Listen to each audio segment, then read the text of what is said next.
নমস্কার বন্ধুরা, চলুন আজ একটু পিৎজা বানাই। Chicken pizza. পিৎজা তো আমরা সবাই কম বেশি খাই, আজকে ঘরে বানাবো। কিছুটা ফ্রেশ চিকেন নিয়ে নিয়েছি, এটাকে কড়াইয়ে তেল দিয়ে চিকেনটাকে হতে দিয়েছি। এবার একটু আদা, পেঁয়াজ, রসুন, লঙ্কা হালকা করে একটু বেটে নিয়েছি, দিয়ে দিলাম এর মধ্যে। এবার চিকেনটাকে হতে দেবো, ততক্ষণে একটা ডো বানিয়ে নেবো। নুন দিয়েছি, তেল দিলাম, এবার একটু বেকিং সোডা দিলাম, 1 কাপ টক দই দেবো, দিয়ে নর্মাল জল, গরম জলের দরকার নেই, নর্মাল জলেতে ডোটাকে সুন্দর করে সফট করে মেখে নেব। দইটা দিয়ে দিলাম, এবার ভালো করে মেখে ওকে একটু ওপর থেকে তেল বুলিয়ে 10 মিনিট রেস্টে রেখে দেবো। এদিকে চিকেনটা হয়ে এসেছে, চলুন চিকেনটা দেখে নিই একবার। চিকেনটাও আমার হয়ে গেছে, ব্যাস চিকেনও রেডি। চিকেনটাও খুব সুন্দর সেদ্ধ হয়ে গেছে। এদিকে ডোটা 10 মিনিট হয়ে গেছে, ওটা আর একবার মেখে নিলাম, নিয়ে এক এক করে লেচিটা কেটে নেব।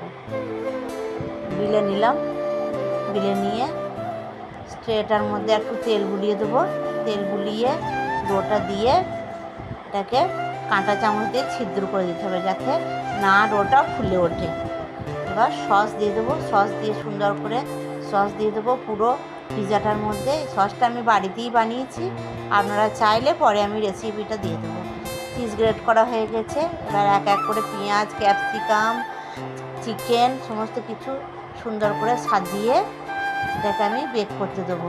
এবার ওপর থেকে 2টি কর্ন ছিটিয়ে দিলাম, এবার অরিগানো দিয়ে দেবো, চিলি ফ্লেক্স দিয়ে দেবো। এদিকে ওভেনটাও আমার প্রি হিট হয়ে গেছে, এবার ওভেনের মধ্যে দিয়ে দেবো। চলুন ওভেনে ঢুকিয়ে দিই, গ্যাস ওভেনের মধ্যে ঢুকিয়ে দিলাম। এবার টেম্পারেচারটাকে সেট করে দিই। এটা টাইমটা 20 মিনিট দেবো, আর 150 ডিগ্রি টেম্পারেচারে এটা বেক হতে থাকবে। আর 10 মিনিট পর আমরা 20 মিনিট পর আমরা ফিরে আসছি।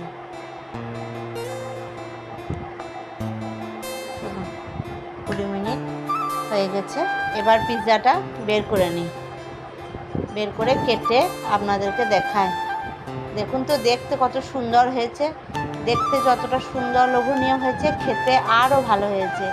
আমরা তো সবাই কিনে খাই, একটু ঘরে বানিয়ে দেখবেন, খুব ভালো হবে খেতে। আজকের মতো বাই।